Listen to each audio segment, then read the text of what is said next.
Hey guys, Greg Everett here, Catalyst Athletics. We are back again. I don't even know what number video this is. We have done so many now. I think it's 8 or 9, possibly 9. And that is 9 weeks that I have done this on time. So I don't know about you guys, but I'm impressed. Looks like we got a little snatch pulls. I think we probably have some snatch deadlifts after these. The Alyssa, she's got a really strong pull. Obviously, her limitations in the snatch and the clean are not her pulling strength. It's more her upper body mobility and structure and kind of controlling the power that she has. She's super explosive. Danielle, snatch double, 53 kilo lifter. That was 55. I think this was like really early on in her comeback. So I think she ended up doing something like 65 for a double at one point. Steve doing some clean and jerks. His heavier cleans especially, he starts to lean way too far back at the top, so we'll see if he goes up after this and we can see it. He loses that really quick change of direction at the top and ends up kind of kicking the bar away, and it takes him too long to relocate under the bar in a good position, so it crashes on him. So hopefully my comments here are prescient, and we'll get an example of that in a minute. Alyssa again, a snatch pull. Good at guiding her elbows up and out at the top of those pulls, even though technically I wasn't having her do high pulls. She can pull the shit out of that bar, so she's got to give it somewhere to go. Danielle here, another double at 55. That was a pretty good one. Sometimes she'll kind of cut that pull short because she's so fast under the bar. She'll duck through it a little early, and those feet will move backwards out from under herself. Audra, another 53 kilo lifter, 45 kilo snatch. Little Jess, 48 kilo lifter, snatch pulls. Her pulls have been getting a lot better. When we kind of first started doing pulls with her, she struggled a lot just with the movement itself. Couldn't quite get the timing right or get the leg drive in. All right, let's see what we got here. 160 for Steve. Yup.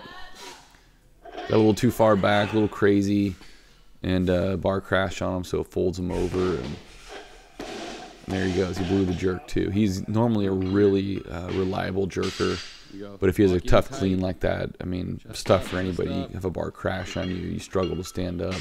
The chances of you making the jerk are significantly reduced. So do yourself a favor and get precise on your cleans. Stand up more easily, and you get a better jerk out of it. So Danielle looks like she's laughing to herself over there, so obviously that one didn't feel good. See how she does on this one. Sometimes she doesn't bring it back enough off the floor either, so that bar goes straight up and then it pulls her forward a little bit. That was a little better. There's Jess moving on to her snatch deadlifts. What I'm looking for here on these deadlifts is that really upright posture off the floor, an immediate move backwards, getting the weight shift backwards to where it needs to be. And then at the top, making sure that the glutes are tight, so there's a really slight hyperextension at the hips instead of the lower back. So you want those shoulders a little bit behind the hips, but so if the glutes and the abs aren't tight and you try to lean back or try to hyperextend, usually you're going to get it all out of your lower back, which is not really that helpful.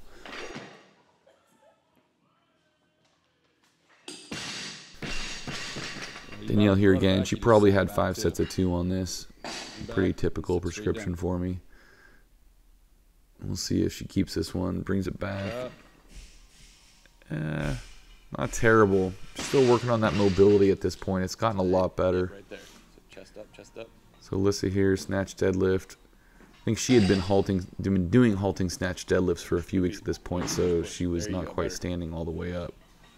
And she's really tight in the hip flexor, so I remember trying to get her to stand up all the way and open up. And she would, yeah, she's trying to lean back. You can see her hips don't open all the way. She's so locked up. So that's where that glute activation really comes in. That's what's going to get that last little bit of hips in there. So Jess doing a good job at the top there. Legs are vertical. Shoulders are slightly behind the hips. And she's got a good upright posture coming off the floor. Heather, some snatches. Nothing real remarkable about that. I don't have any interesting comments. 1, 2, 3 reps. There you go.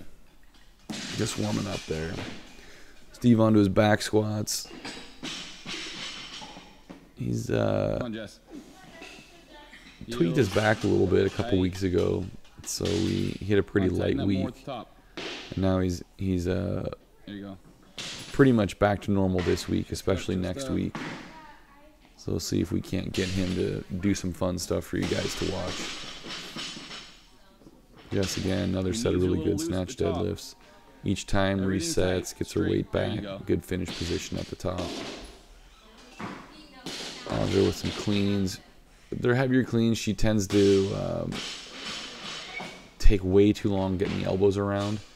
Those ones are pretty good, but the idea here with her is that I always want her to really focus on getting that turnover taken care of as soon as possible, rather than sitting down into the bottom and then just finalizing that elbow.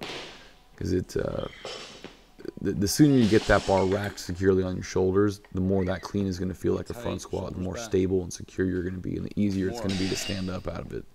You let yourself hit the bottom and then only then get your rack position established. It's going to be pretty uncomfortable. There you go. There's Alyssa still trying to lean back without getting her hips in and almost falling over onto Heather's bar. So there's a little better. So you can see people when they're trying to get their shoulders back behind their hips, she's reaching her shoulders, but her hips aren't moving through. So her hips aren't extending all the way. Good. And that's just that tightness in the hip flexors and not enough abs and glute activation to really get that action occurring at the hips rather than in the upper and lower back. It's a weird angle, Steve squatting. Maybe I was trying to get Jess in the background too, putting her straps on. We'll see here a good side angle for the snatch deadlift. You can see that real upright posture. Arms are about vertical as she comes off the floor. There you go, Jess. And those shoulders are back behind the hips at the top. Stays nice and tight throughout. She doesn't relax the abs at the top or relax those knees. Everything is nice and tight at the top. One of the big problems with snatch and clean deadlifts is you'll see people, and I think I commented about this with some lifts that Amy was doing a couple videos ago. They'll get to the top and they'll just relax those knees completely. All right, that's it. That one felt remarkably slow and unwitty and unintelligent, but hey, it's number 9. We'll see what happens at number 10. See you guys next week.